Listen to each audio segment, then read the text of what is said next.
This ought to be a very quick one. I'm tired. I've lost a lot of sleep this week. I drank a lot of coffee today. Um, Lainey and Kate aren't even on their way to bed yet, so I'm recording this with the intent of getting it out of the way ASAP so I can go to bed on time tonight.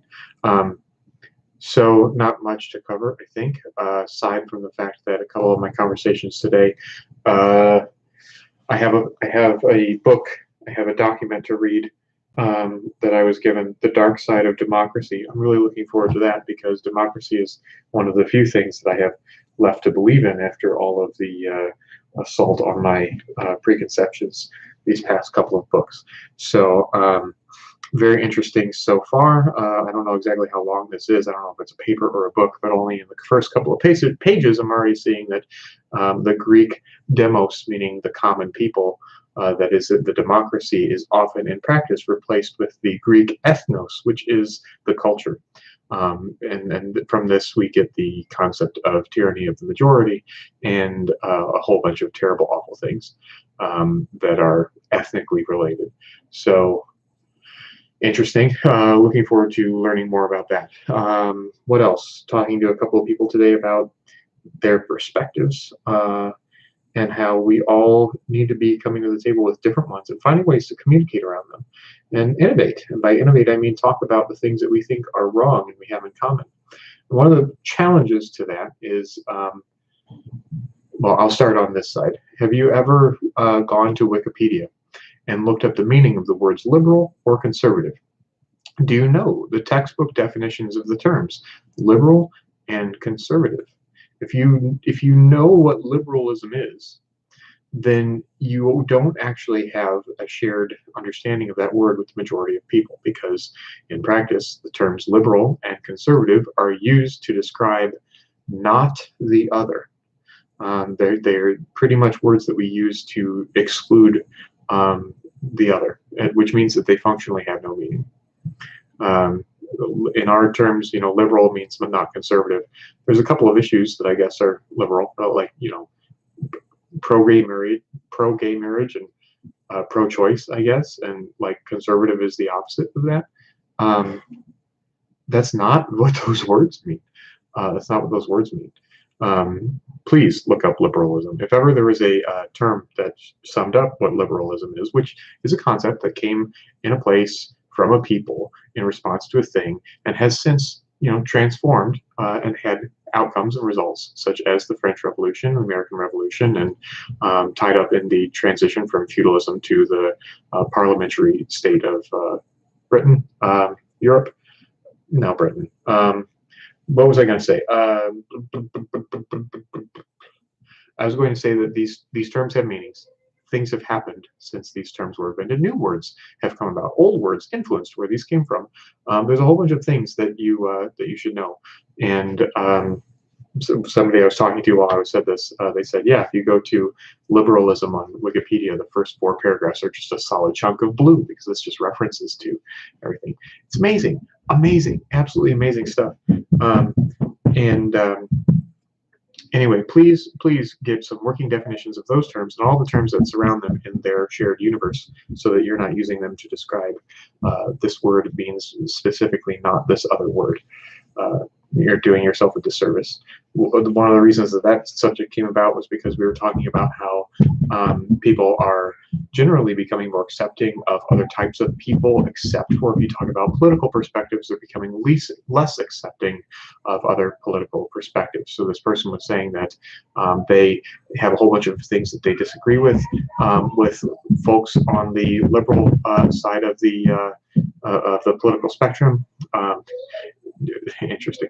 And they're willing to entertain those thoughts and they have some anxiety about them, but then when they are presented with a conservative thinker, they immediately on the face outright reject the position of that person.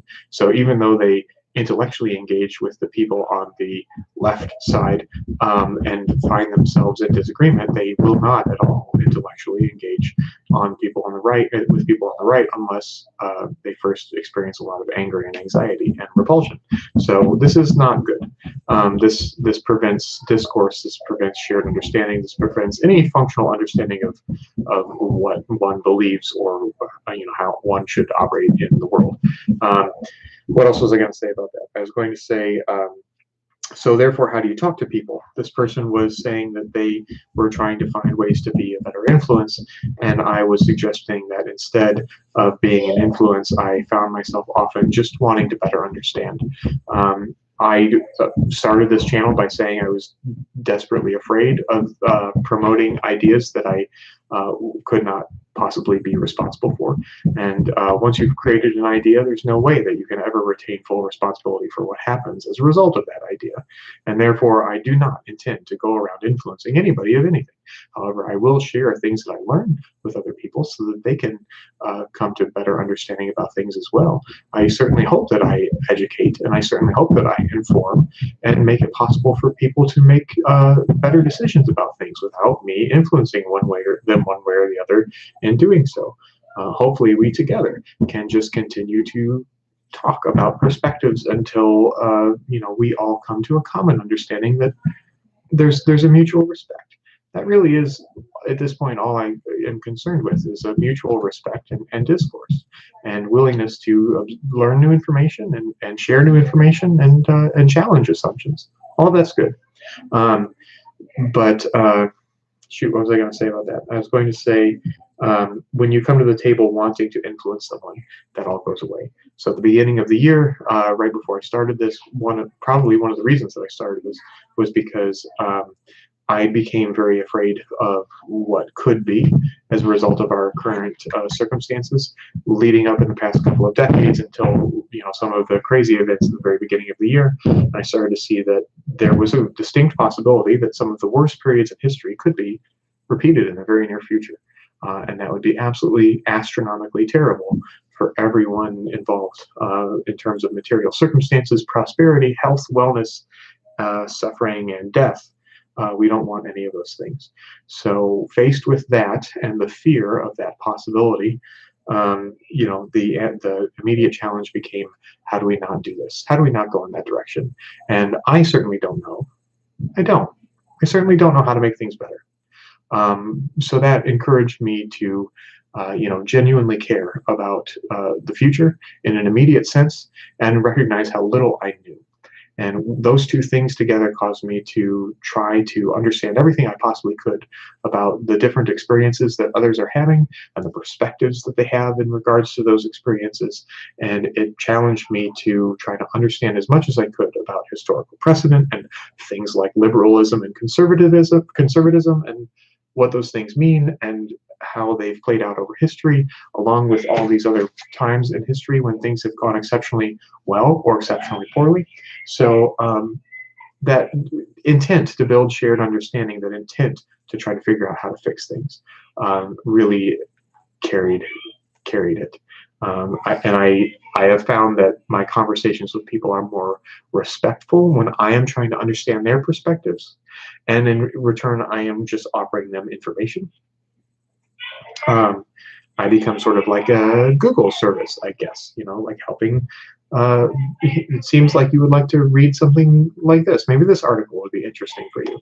And then in turn, I don't necessarily try to influence those people, but they do end up coming back to me and telling me what their evolving perspectives on life are. And people who have evolving perspectives are ones that I very much want to continue to talk to. Okay, sounds like we're getting close to bedtime, so I'm going to go. Thanks, everybody, for listening, and see you tomorrow.